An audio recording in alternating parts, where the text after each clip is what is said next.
প্রিয় viewers, computer program and freelancing problem সলভে তোমাদের স্বাগতম। আজকে একটি নতুন ক্লাস তোমাদেরকে উপহার দেব। তো তোমরা যারা বিগত ক্লাসগুলো দেখোনি অবশ্যই বিগত ক্লাসগুলো দেখবে, তাহলে আশা করি আজকের ক্লাসটা ভালোভাবে বুঝতে পারবে। তো আজকে আমাদের ইনসার্ট মেনুতে নবম ক্লাসে আমি শুরু করতে যাচ্ছি। আমরা যা কিছু আজকে শিখব তা হচ্ছে ওয়ার্ড আর্ট দিয়ে বিভিন্ন লেখাকে ডিজাইন করা এবং ওয়ার্ড আর্ট দিয়ে লোগো ডিজাইন করা।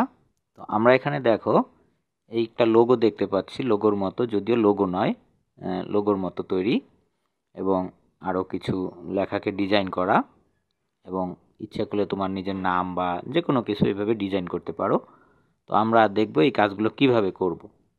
তো আমরা প্রথমেই কি করব, কিছু লেখা লিখব, লেখাগুলোকে সিলেক্ট করব, করার পরে আমরা ইনসার্ট মেনুতে ক্লিক করব। এরপরে আমরা এখানে দেখো ইনসার্ট ওয়ার্ড আর্ট, এখানে ইনসার্ট ওয়ার্ড আর্টে ক্লিক, যে কোনো একটি ডিজাইন আমরা চয়েস করব। এরপরে আমরা এটাকে সিলেক্ট করে এখানে টেক্সট ইফেক্টে ক্লিক করব এবং সবার নিচে ট্রান্সফর্ম, এখান থেকে যে কোনো একটি ডিজাইন আমরা চয়েস করলাম, এই ডিজাইনটা চয়েস করলাম। দেখো আমরা হুবহু একটা সুন্দর লোগোর আকৃতি বা যে কোনো একটা ডিজাইন আমরা স্টাইল তৈরি করলাম। এরপরে আমরা এটাকে কালার করব, যে কোনো কালার ইচ্ছা মতো।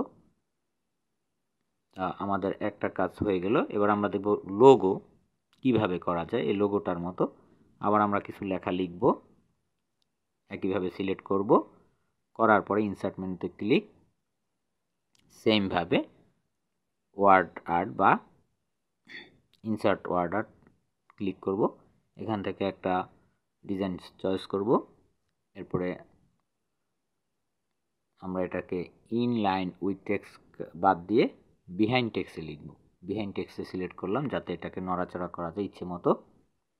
আমরা এরপরে আবার ট্রান্সফর্মে চলে গেলাম, এইখানে দেখো গোল আকৃতি মানে লোগোর মতো সার্কেল, এটা চয়েস করব।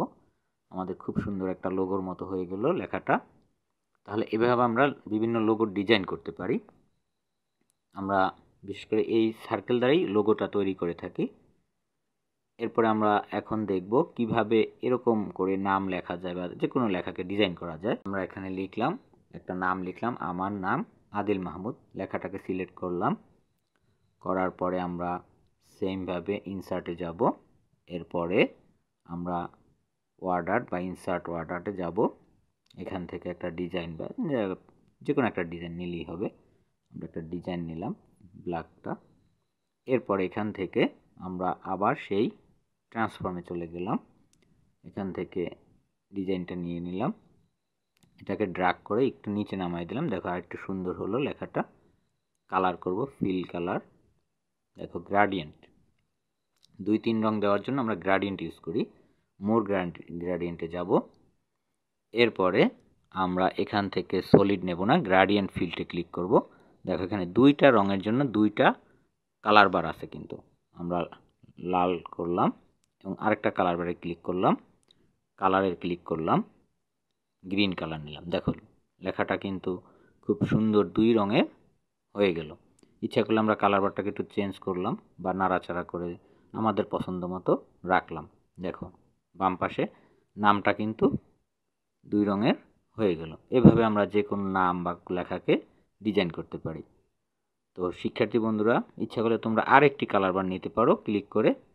আমরা দেখি আরেকটা কালার বারে ক্লিক করলাম, এখান থেকে কালার চয়েস করলাম গ্রিন, এই কালার বারটাকে একটু বামে দিলাম, রেডটাকে মাঝখানে রাখলাম এবং গ্রিনটাকে একটু সরিয়ে দিলাম। তাহলে দেখো এখানে কিন্তু নামটা